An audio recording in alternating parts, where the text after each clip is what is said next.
fit any assess anything, and your friend saying mechanic.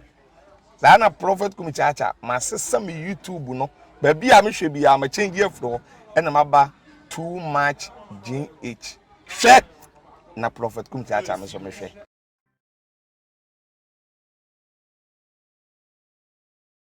Enra na nya de ketwa na nya gro na at the end of the day no odo na Ghana yin na ehwehwe sa odo no it seems say we are getting there yensa enya kanwie abusafo enra na COP Nathan Kofi Boakye ne nana no dampam ye sie no nra ye sie no kodie apeja, yes, something like that, kodie apeja when you could see no na kumase mame fanka ho se kumase na ye ne nana no na mpanyifo titiriw bebre ene ba ye na se papa despite obaye ona ne mpanyifo ahodo mba ndo funda ho na ye papa despite ba no pa no baba chia ye de ne ho be kire abusua bebo ne nsa fe mpanyifo bebre to so ba ye turu ada yi no yakono ye fe ye ni je kwa obi ehu se papa yi odom se na uson Ghana sompa unya odom etawachi na busafo de wachi ni ekwa numre no ekwa numre ho no na ye mame Agradaa obi pie mu ho obi pie mu yi na se obi pie mu numre na numre no obi pie mu no ye papa Reverend entry Kwaku Ajay Reverend Obofour the oracle obusu be pie ho also be pie ho no ma na nya de ketwa na adofo me no we ba no edom adu obi achi na enye dom kuma odom na tai o machi we ba woni ne dom we ba woni ne dom we ba ndo betu be ba be yesho na omoba ye no eye COP so asumdua wo paint no abusafo ubegye di se ode omumi enu nyina tena ba bi fa akon Reverend Obofour ete wono ma na ne nsanifa so no mame Agradaa ete ne nsanifa so fe edru ne mchia so no enchia no na hitches kakra baaye abusia ne de mamenyi ntum hitches kakra baaye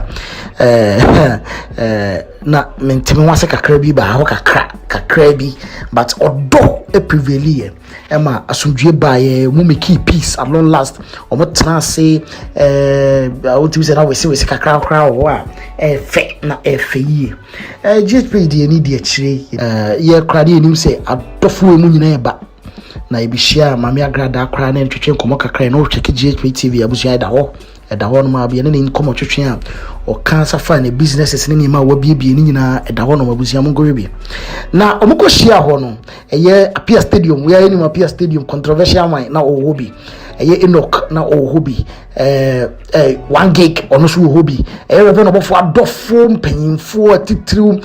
Apostle Kennedy afre na ono so ogina mu bi abusia. This is the first time in years, I think said in couple of years, in public eyes Reverend Obofour ene mame Agradaa ehia yenyina yenim se entaisi yenim semi course between them in 2019 and the court some crebe pie mu no bebaaye but at the end of the day no mokohia ama abutoye maba yentimi kanzi so se asumdua ba but start se omutimi tena se baby fakon na wonim man kaimo show program na show they were two scale they were $2 they were 2,000 millions and adeketo obja wo de mame fansia na kobo wani so akonma wo de wa akọ na kohwe de course ewo COP Nathan Kofi Boakye ne na yi ase ewo kode kumase kode for the first time Reverend Obofour en Nana Agradaa ekasieni ekasheye na efekwa abusia munkohwe mra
abza